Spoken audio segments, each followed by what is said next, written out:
Hi souls. നമുക്കിന്ന് അറിയാം 5th പോർട്ടലാണ്. 5 portal energy ഉണ്ട്. അതുപോലെ 8th ന്യൂ മൂൺ എനർജി ഉണ്ട്. ഓക്കെ, അപ്പോൾ 5 എന്ന് പറയുന്നത് അറിയാം ട്രാൻസ്ഫോർമേഷൻ ആണെന്നറിയാം. ഇപ്പോൾ കൂടുതലായിട്ട് ഞാൻ കാണുന്ന ഒരു നമ്പർ എന്ന് പറഞ്ഞാൽ 555 ആണ്. അത് വളരെ വലിയൊരു ചേഞ്ചിന് അല്ലെങ്കിൽ ട്രാൻസ്ഫോർമേഷന് കാണിക്കുന്നതാണ്.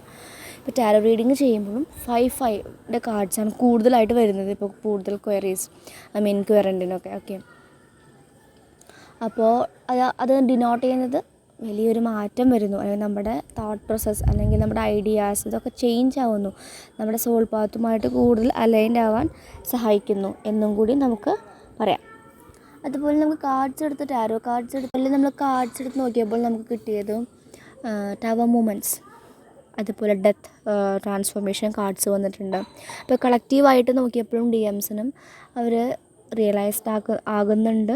പക്ഷേ അവർക്ക് ഇനിയും സമയം വേണം, അവർക്കും ഇനിയും സ്പേസ് വേണം ഒന്നും കൂടി ഇതൊക്കെ ഒന്ന് റീഅറേഞ്ച് ചെയ്യാൻ.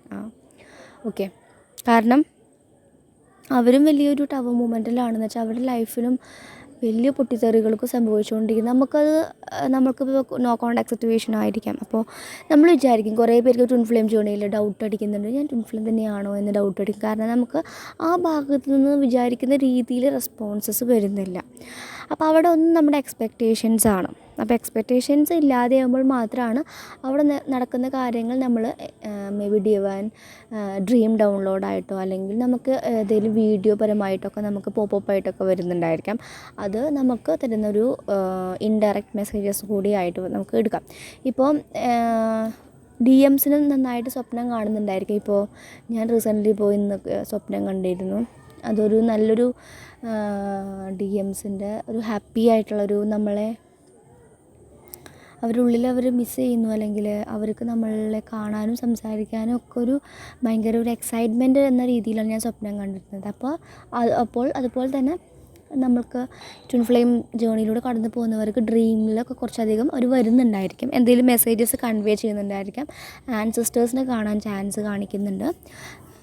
ഓക്കെ, അപ്പോൾ അങ്ങനെ തോന്നുന്നുണ്ടെങ്കിൽ ആൻസിസ്റ്ററിൻ്റെ ഹീലിംഗ് ഒക്കെ ചെയ്യാം നമുക്ക്. അതുപോലെ ഒന്നുകൂടി പ്രകൃതിയുമായിട്ടൊന്നുകൂടി ഒന്ന് ഗ്രൗണ്ടിങ് ചെയ്യാം, പ്രകൃതിയുമായിട്ടൊന്നുകൂടി ഒന്ന് അടുക്കാൻ ശ്രമിക്കുക. ഓക്കെ, അത്രയും ഹെവി എനർജീസ് ഫീൽ ചെയ്യാൻ നമുക്ക് ചില സമയത്ത് ഭയങ്കര ഒരു സ്റ്റേജ് അനുസരിച്ചിട്ടാണ് ഈ എനർജി വ്യത്യാസം വരിക. അപ്പുറത്തെ ശബ്ദമുണ്ട്, ഒരു മാരേജ് ഫംഗ്ഷൻ ഒന്നും നടക്കുന്നുണ്ട്. അപ്പോൾ അതാണ് ശബ്ദം വരുന്നത്. നമുക്ക് ഇപ്പം ഒരു സ്റ്റാർട്ടിങ് സ്റ്റേജിലുള്ളവർക്കാണെങ്കിൽ സെപ്പറേഷൻ്റെ ഒരു പെയിനാണ്. അവർക്കിപ്പോൾ നമ്മൾ എത്ര ഹീലാവണം, നമ്മളിലേക്ക് കോൺസെൻട്രേറ്റ് ചെയ്യണമെന്ന് പറഞ്ഞാലും അവർക്കത് ഉൾക്കൊള്ളാൻ സാധിക്കില്ല. കാരണം ഈ ഒരു ഹീലിംഗ് ജേർണി എന്ന് പറയുന്നത് അത് സമയമെടുത്ത് വരുന്നതാണ്. ഒരു ദിവസം കൊണ്ട് നമുക്ക് പെട്ടെന്ന് ചേഞ്ച് ആവാൻ പറ്റില്ല. മെല്ലെ ഗ്രാജുവലിയാണ് ചേഞ്ച് ആവുന്നത്. അപ്പോൾ ഒരു സ്റ്റാർട്ടിങ് സ്റ്റേജിലൊക്കെ ഉള്ളവർ സെപ്പറേഷൻ പെയിനും അല്ലെങ്കിൽ അവരതിൻ്റെ പെയിനും പർജിങ്സും അവർക്ക് വരുന്നുണ്ടായിരിക്കാം. ചിലർക്ക് ഉറക്കം കിട്ടാത്തൊരവസ്ഥ, ഡാർക്ക് നൈറ്റൊക്കെ വന്ന ഒരു അവസ്ഥ ഫീൽ ചെയ്യുന്നുണ്ടായിരിക്കാം. ചിലവർക്ക് ഈ ഒരു സ്റ്റേജിലൂടെ കടന്നു പോകുന്നവർ ഒന്നും കൂടിയും ഡാർക്ക് നൈറ്റ് വന്നൊരു ഫീൽ തോന്നുന്നുണ്ടായിരിക്കാം. ഏപ്രിൽ ഭയങ്കര ഒരു പർജിങ് ആയിരുന്നു കാർമിക്കിൻ്റെ. പക്ഷെ മെയ്യിലേക്ക് വരുമ്പോൾ അത് അത്ര ഉണ്ടാവില്ല, ഒന്നുകൂടി ഒരു കാമർ എനർജി എന്ന് നമുക്ക് വേണമെങ്കിൽ പറയാം. പക്ഷേ ടവർ മൂമെൻറ്റ്സും ഉണ്ട് കേട്ടോ. ഡിവൈൻ മാസ്കുലിൻസ് ടവർ മൂമെൻറ്റ്സ് ഉണ്ടെങ്കിലും നമുക്കും അതിൻ്റേതായിട്ടുള്ള എനർജീസ് ഫീൽ ചെയ്യാൻ പറ്റും. നമുക്കും പെട്ടെന്നൊരു മൂഡ് ചേഞ്ച് വരാം, അല്ലെങ്കിൽ എന്താ പറയുക, കർമ്മ റീസർഫസ് ആവുന്ന പോലെയൊക്കെ ഫീൽ ചെയ്യാം. പക്ഷെ നമുക്ക് ഈ ഒരു കാര്യങ്ങളൊക്കെ മനസ്സിലാക്കിയത് കൊണ്ട് ഇങ്ങനത്തെ വരുമ്പോൾ നമുക്ക് അത്ര എനർജി അവിടെ ഇൻവെസ്റ്റ് ചെയ്യേണ്ടി വരില്ല. ഓക്കെ ഫൈൻ, കർമ്മ സെറ്റിൽമെൻ്റ് ആണെന്ന് നമുക്ക് കൂടുതൽ മനസ്സിലാവും. പിന്നെ എനിക്ക് പറയാനുള്ളത്, നിങ്ങൾക്ക് സോൾ പർപ്പസ് അല്ലെങ്കിൽ ഇങ്ങനെ എന്താ പറയുക, പല ഡിവിനിഷൻ റൂൾസ് ഉണ്ട്.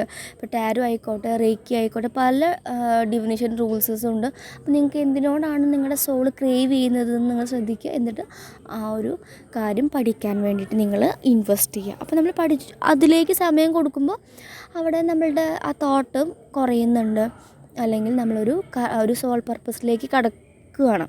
അപ്പോൾ അതിലൂടെ കർമ്മ ക്ലിയർ ചെയ്യാനും വളരെ ഹെൽപ്പ് ചെയ്യും. സോൾ പർപ്പസ് ചെയ്തുകൊണ്ടിരിക്കുന്ന നമ്മുടെ കർമ്മ കുറേ അവിടെ സെറ്റിൽമെൻറ്റ് ആകുന്നുണ്ട്. ഓക്കെ, അതുപോലെ തന്നെ മിഡിൽ സ്റ്റേജ് ഉള്ളവർക്കാണെങ്കിലും ഹെർമിറ്റിൻ്റെ കാർഡ് കാണിക്കുന്നുണ്ട്. മേ ബി കുറച്ച് പേരുടെ DMs ഒന്നും മിണ്ടാതെ സൈലൻസിൽ ഇരിക്കുന്നുണ്ടായിരിക്കും. അവർക്ക് ഇതെന്താണെന്ന് അവർ പഠിക്കുകയാണ്. ഇത് ഒരു കാർമിക്കിൻ്റെ സൈഡിൽ നിന്നൊരു ബുദ്ധിമുട്ട് ഫീൽ ചെയ്യുന്നുണ്ട്. അപ്പോൾ ഡിവൈൻ ഫെമിനിൻസിനെ വെച്ച് കമ്പാരിസണൊക്കെ നടക്കുന്നുണ്ട്. അപ്പോൾ അവർക്ക് മനസ്സിലാവുന്നുണ്ട് ഇവിടെയാണ് അല്ലെങ്കിൽ കാർമിക്കിനെ അവർ കഷ്ടപ്പെട്ട് ഇഷ്ടപ്പെടുന്നുണ്ട് എന്ന് വെച്ചാൽ സൊസൈറ്റീനെ അല്ലെങ്കിൽ അവരും സാക്രിഫൈസ് ചെയ്തുകൊണ്ട് അവിടെ വലിയ രീതിയിൽ ഭൂകമ്പം നടക്കുന്നുണ്ടായിരിക്കും. പക്ഷെ അവർ ഓക്കെ ഇത് ശരിയും എല്ലാ റിലേഷൻഷിപ്പിലും ഇങ്ങനെ തന്നെയാണ് എന്ന് കരുതി അവരവിടെ സമാധാനിക്കുകയായിരുന്നു ഇത്ര നാളും. പക്ഷെ അതിൽ നിന്നൊക്കെ ഇനി മാറ്റം വരും ആയിട്ടാണ് ഫീൽ ചെയ്യുന്നത്. ഒരു സ്പിരിച്വൽ ജേണി, ഹെർമിറ്റ്, അതുപോലെ ഹൈറോഫൻ്റെ കാർഡ്സൊക്കെ കാണുന്നത് വെച്ച് കഴിഞ്ഞാൽ അവർ ട്രഡീഷണൽ ആയിട്ടുള്ള കാര്യങ്ങൾ മേ ബി അവർ ട്രഡീഷണലി എല്ലാവരും ആക്സെപ്റ്റ് ചെയ്തുകൊണ്ടുള്ളൊരു മാരേജാണ് അവർ പ്രതീക്ഷിച്ചത്. പക്ഷേ അത് ആവാത്തത് കൊണ്ട് മേ ബി അവർ വേറെ റിലേഷൻഷിപ്പ്, ഒരു മാരേജ് ലൈഫിലേക്ക് പോയതായിരിക്കാം.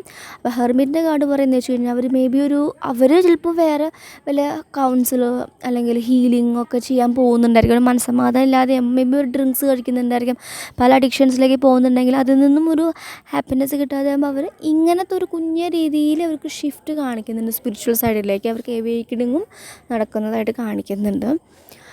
അതുപോലെ ന്യൂ മൂൺ എനർജിയും കൂടി വരും. അപ്പോൾ ഈ ന്യൂ മൂൺ ഒരു പ്രയർ ടു 8 അല്ലേ, അപ്പോൾ 5th തൊട്ടിട്ടേ അതിൻ്റെ എനർജീസും നമുക്ക് ബാധിക്കും. അപ്പോൾ നമുക്ക് ന്യൂ മൂൺ മെയിൻലി ഫെമിനിൻ ആണ് കാണിക്കുക എന്ന് പറയുന്നുണ്ട്. കാരണം പ്രകൃതിയിൽ അതിൻ്റെ മാറ്റം കാണുന്നുണ്ട്. ഇപ്പോൾ കടലിലൊക്കെ ടൈഡ്സ് ഉയരാൻ ചാൻസ് കാണിക്കുന്നുണ്ട് പറയുന്നത് ബിക്കോസ് ഓഫ് ദിസ് പോർട്ടൽ എനർജീസാണ്. ശ്രദ്ധിച്ചു നോക്കാം, ഓരോ പോർട്ടൽസിനും കടലിൽ അതിൻ്റെ വ്യത്യാസങ്ങൾ വരും. ടൈഡൽ വേസിനൊക്കെ വ്യത്യാസങ്ങൾ വരാൻ ചാൻസസ് ഉണ്ട്. നമ്മുടെ ശരീരത്തിന് എഫക്റ്റ് ചെയ്യും, എല്ലാവർക്കും എഫക്റ്റ് ചെയ്യും, മൃഗങ്ങൾക്കും എല്ലാവർക്കും എഫക്റ്റ് ചെയ്യുന്നതാണ്. അതുപോലെ കുറേ പേർക്ക് കമ്മ്യൂണിക്കേഷൻ ബ്ലോക്സസ്, ഇപ്പോൾ മെർക്കുറി റിട്രോഗ്രേഡ് കഴിഞ്ഞെങ്കിലും ചിലവർക്ക് ഇപ്പോഴും ഫോൺ ഇഷ്യൂസും കാര്യങ്ങളൊക്കെ ഫീൽ ചെയ്യുന്നുണ്ട്.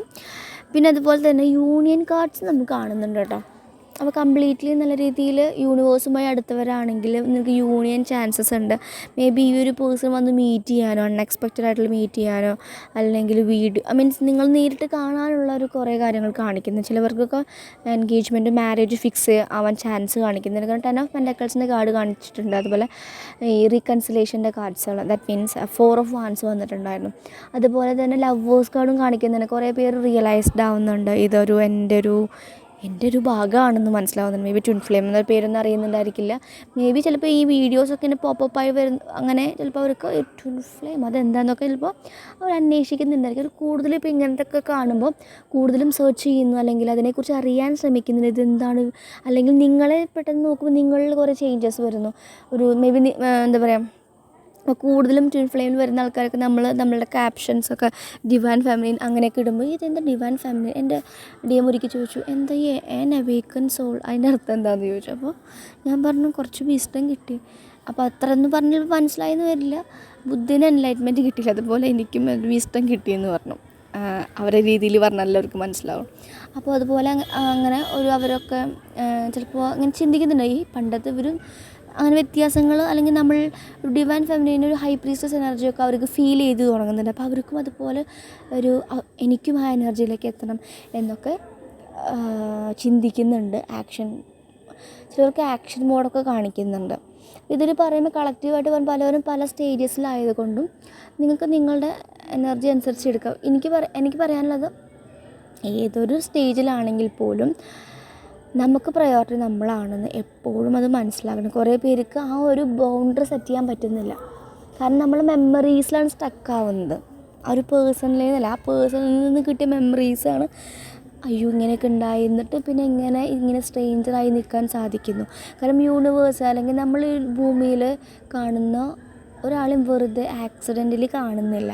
എല്ലാത്തിനും ഒരു കർമ്മ ബന്ധനത്തിലൂടെയാണ് നമ്മൾ കാണുന്നത്. അപ്പോൾ ആ ബന്ധനങ്ങൾ എപ്പോഴും മുറിക്കുക, മീൻസ് ദാറ്റ് ഈസ് അറ്റാച്ച്മെൻറ്റ് എപ്പോഴും മുറിക്കുക. അപ്പോൾ എങ്ങനെ ഡിറ്റാച്ച്ഡ് ആവണമെന്ന് വെച്ചാൽ അത് നമുക്കേ സാധിക്കുള്ളൂ. നമ്മൾ തന്നെ മനസ്സിനോട് പറയണം, എന്തിനാണ് ഞാൻ ഇത്ര പെയിൻ തരുന്ന റിലേഷൻഷിപ്പിൽ ഞാൻ നിൽക്കുന്നത്, ഞാൻ ഇതിൽ നിന്ന് മാറി എന്നിലേക്ക് ഫോക്കസ് ചെയ്യണം. പിന്നെ അവർ വരുന്നതാണെങ്കിൽ വരട്ടെ, അവർ വേക്കണ്ടായി വരികയാണെങ്കിൽ വരട്ടെ, അപ്പോൾ നമുക്ക് നോക്കാം. ഇപ്പോൾ നമ്മൾ അതിനെക്കുറിച്ചൊന്നും നോക്കണം. ട്വിൻ ഫ്ലെയിമിൻ്റെ കാര്യങ്ങളും സ്റ്റോറീസും ഒക്കെ മനസ്സിലാക്കി കഴിഞ്ഞാൽ ഇങ്ങനെയൊക്കെയാണെന്ന് മനസ്സിലാക്കി കഴിഞ്ഞാൽ റീയൂണിയന് വേണ്ടിയിട്ട് ആരും ഇന്നർ വർക്ക് ചെയ്യരുത്. അതുപോലെ ഇന്നർ വർക്കിൻ്റെ കാര്യം, ഇന്നർ വർക്കും നമുക്ക് ചെയ്യാൻ തോന്നാത്തൊരു സമയമായിട്ട് ഫീൽ ചെയ്യാറുണ്ട്. പക്ഷെ ഒന്നും പറ്റിയില്ലെങ്കിൽ ജസ്റ്റ് കുറച്ച് നേരമെങ്കിലും നമ്മളൊരു നോ തോട്ട് പോലെ ഒന്നിരിക്കുക, കുറച്ച് നേരം ഒരു തോട്ടും ഇല്ലാത്ത രീതിയിൽ ഇരിക്കാൻ ശ്രമിക്കുക. ഓക്കെ, അപ്പോൾ അതൊക്കെയാണ് ഒരു പോർട്ടൽ എനർജീസ് പറയാനുള്ളത്. എനിക്ക് പറയാനുള്ളത് ധാരാളമായിട്ട് വെള്ളം കുടിക്കുക, ഹൈഡ്രേറ്റഡ് ആവുക. പിന്നെ നിങ്ങൾ കുറച്ചൊന്നും നോണൊന്നും കഴിക്കുന്നത് കുറയ്ക്കുന്നതും വളരെ നല്ലതായിരിക്കും. കാരണം ആ ഒരു എനർജി വരുമ്പോൾ കൂടുതൽ ഫ്രസ്ട്രേഷൻസ്, ദേഷ്യം ഒക്കെ വരാൻ ചാൻസ് കൂടും. എനർജീസ് പെട്ടെന്ന് ഇങ്ങോട്ടൊരു സ്പൈക്ക് വരും. അപ്പോൾ അതൊക്കെ ഒന്ന് ബാലൻസ് ചെയ്ത് കൊണ്ടുപോകണം. ശരിക്കും നോർമലി ഒരു സ്പിരിച്വൽ ജേർണിയിൽ വരുമ്പോൾ നമ്മൾ ഓട്ടോമാറ്റിക്കലി നമ്മൾ എന്തായിരിക്കും, നല്ല രീതിയിൽ മെഡിറ്റേഷൻ ചെയ്യുന്നവരാണെങ്കിൽ ഓട്ടോമാറ്റിക്കലി നമ്മൾ എന്തായിരിക്കും, വെജിലേക്ക് മാറും. ഞാനൊക്കെ അങ്ങനെയാണ്. ഞാനൊരു വലിയ നോൺ കഴിക്കുന്ന ആളായിരുന്നില്ല, പക്ഷേ ചിക്കൻ വല്ലപ്പോഴും കഴിച്ചിരുന്നു. പക്ഷേ ഓട്ടോമാറ്റിക്കലി ഇപ്പോൾ 3 years ആയെന്ന് തോന്നുന്നു ഞാൻ ഓട്ടോമാറ്റിക്കലി ഞാൻ ഷിഫ്റ്റ് വന്നു വെജ്. എനിക്ക് ഫ്രൂട്ട്സ്, വെജിറ്റബിൾസ്, ഞാൻ ഒട്ടും വെജിറ്റബിൾസ് കഴിച്ചിരുന്നില്ല. എനിക്ക് ഒട്ടും ഇഷ്ടമായിരുന്നില്ല ലീഫ് വെജിറ്റബിൾസ്, ഗ്രീൻ വെജിറ്റബിൾസ് ഒട്ടും കഴിക്കാത്ത ഞാനിപ്പോൾ കൂടുതലും ബീറ്റ്റൂട്ട് അങ്ങനത്തെ ഞാൻ കഴിച്ചിരുന്നില്ല. പക്ഷേ ഇപ്പോൾ അതിനോടാണ് കൂടുതൽ ക്രേവിങ്സ്. നോണൊക്കെ ഇങ്ങനെ എനിക്കൊരു പെറ്റുണ്ട്, അപ്പോൾ അവനൊക്കെ ഞാൻ പുറത്തുണ്ടാക്കി കൊടുക്കുകയൊക്കെ ചെയ്യും. പക്ഷേ എനിക്ക് അത് കഴിക്കണമെന്നും അങ്ങനൊരു കൊതി അങ്ങനത്തെ ഒന്നും വരില്ല. കാരണം അതാണ് ഞാൻ പറയുന്നത്, എന്ന് വെച്ച് കഴിഞ്ഞാൽ നമ്മൾ ഓട്ടോമാറ്റിക്കലി ആവുന്ന പ്രോസസ്സ്. ആരും നിർബന്ധപൂർവ്വം വെജിലേക്ക് ആവരുത്. നമ്മൾ നല്ല രീതിയിൽ മെഡിറ്റേഷൻ ചെയ്യുന്നുണ്ടെങ്കിൽ ഓട്ടോമാറ്റിക്കലി നമ്മുടെ ശരീരത്തെ ആ നെഗറ്റിവിറ്റീസും എല്ലാം പോയി നമ്മൾ ആ യൂണിവേഴ്സുമായിട്ട് അടുക്കും തോറും നമുക്ക് അങ്ങനെയാവും. അപ്പോൾ എല്ലാവരും പിടിച്ച് വെജാക്കണം എന്നല്ല ഞാൻ ഉദ്ദേശിച്ചത്. ചില ഡിവൈൻ ഫെമിനിൻസ് എപ്പോഴും നേച്ചറിന് ഫേവറായിട്ട് നിൽക്കും. ഓക്കെ, ചിലവർക്ക് കുറേ കൊല്ലങ്ങളായിട്ട് നിങ്ങൾ റിയൂണിയൻ നടക്കുന്നില്ല, പക്ഷെ നിങ്ങളുടെ മേജറായിട്ടുള്ള ബ്ലോക്സസൊക്കെ റിമൂവ്ഡായി സോൾ പർപ്പസൊക്കെ ചെയ്യുന്നുണ്ടെങ്കിൽ ഇങ്ങനൊരു കാര്യം ഫുഡിലും നിങ്ങൾക്കൊരു ശ്രദ്ധിക്കേണ്ടി വരും. എന്നാൽ മാത്രമാണ് ആ യൂണിവേഴ്സിൽ നിന്നുള്ള എനർജി വരുള്ളൂ. കാരണം പ്രകൃതിയാണ് നമ്മൾ. അപ്പോൾ പ്രകൃതിനെ വേദനിപ്പിക്കുന്ന രീതിയിലുള്ള കാര്യങ്ങളൊന്നും നമുക്ക് പാടില്ല. ഓക്കെ, അപ്പോൾ നമ്മളങ്ങനെ ചെയ്യുമ്പോൾ അതൊരു കർമ്മ ക്രിയേറ്റ് ചെയ്യും. നമ്മളിത് അറിഞ്ഞുകൊണ്ട് ചെയ്യുമ്പോൾ കർമ്മ ക്രിയേറ്റ് ചെയ്യും. അറിയാതെ കഴിക്കുന്നവരെ നമുക്കൊന്നും പറയാൻ പറ്റില്ല. പക്ഷേ കർമ്മ ഓൾറെഡി ക്രിയേറ്റഡ് ആയിരിക്കും, പക്ഷെ അവർക്ക് അതിനെക്കുറിച്ച് അവെയർ അല്ല. നമുക്കിതിനെക്കുറിച്ച് അറിയാം. അപ്പോൾ നമ്മൾ അങ്ങനെയൊക്കെ ഒന്ന് ശ്രദ്ധിക്കേണ്ടി വരും. ഓക്കെ, അങ്ങനെ അതൊക്കെ കുറേ പേർക്ക് എന്തുകൊണ്ടാണ് ബ്ലോക്ക് എന്ന് മനസ്സിലാവുന്നില്ല. പക്ഷേ ഇരുന്ന് ചിന്തിക്കും, നമ്മൾ ചെയ്യുന്ന കാര്യങ്ങളും പ്രവൃത്തികളും ഒക്കെ ചിന്തിക്കും, നമുക്ക് തന്നെ മനസ്സിലാവും ഇതൊക്കെയോ എൻ്റെ ഒരു ഇഷ്യൂസ്. ഇത് കറക്റ്റ് ചെയ്യുമ്പോൾ ആ ഒരു ബ്ലോക്ക് അവിടെ റിമൂവ് ചെയ്ത് പോകുന്നതാണ്. ഓക്കെ, അപ്പോൾ ഇതാണ് പോർട്ടൽ എനർജി. വലിയൊരു ബിഗ് ട്രാൻസ്ഫോർമേഷൻസ് പ്രതീക്ഷിക്കാം. നമുക്ക് നമ്മളിൽ തന്നെ കുറേ ചേഞ്ചസ് പ്രതീക്ഷിക്കാം. അതുപോലെ തന്നെ ഒരു കാർഡും കൂടി വന്നിട്ടുണ്ട്. അത് മജീഷ്യൻ കാർഡ്, മാനിഫെസ്റ്റേഷൻ കാർഡാണ്. നമുക്ക് മാനിഫെസ്റ്റേഷൻ ചെയ്യാം കേട്ടോ. ഈ പോർട്ടൽസിനൊക്കെ ന്യൂ മൂണിന് മാനിഫെസ്റ്റേഷൻസൊക്കെ ചെയ്ത് നമ്മുടെ ആഗ്രഹങ്ങളും കരിയറും ഫിനാൻസൊക്കെ നമുക്ക് എന്ത് ചെയ്യാം, കൂടുതൽ സക്സസ് കൊണ്ടുവരാൻ സാധിക്കും. Okay, so thank you. അതുപോലെ ടാരോ കോഴ്സ് പഠിക്കാൻ താല്പര്യമുള്ളവർക്ക് കോൺടാക്ട് ചെയ്യാം. അതുപോലെ ഞാനൊരു വർക്ക്ഷോപ്പ് സ്റ്റാർട്ട് ചെയ്തിട്ടുണ്ട്. നിങ്ങൾക്ക് താല്പര്യം ഉണ്ടെങ്കിൽ കോൺടാക്ട് ചെയ്യാം. ഓക്കെ, നിങ്ങൾക്ക് കൂടുതലും ഹീൽ ചെയ്യാനും ഇന്നർ വർക്ക്സ് എന്തൊക്കെയാണ് ഡൗട്ട്സ്, ഇന്നർ വർക്ക്സ് കുറിച്ച് പറഞ്ഞു തരാനും അങ്ങനെ എന്തൊക്കെ കാര്യങ്ങൾ നിങ്ങൾക്ക് വേണം, സെൽഫ് ഹീലിങ്ങിന് ഹെൽപ്പ് ചെയ്യുന്ന എല്ലാ കാര്യങ്ങളും ഞാൻ പറയുന്നുണ്ട്. ഓക്കെ, അങ്ങനെ ഒരു ഹെൽപ്പിംഗ് ഹാൻഡ് വേണമെന്ന് തോന്നുന്നവർക്ക് കോൺടാക്ട് ചെയ്യാം. ഓക്കെ, അതിന് ചാർജസും വെച്ചിട്ടുണ്ട്. Okay, so thank you.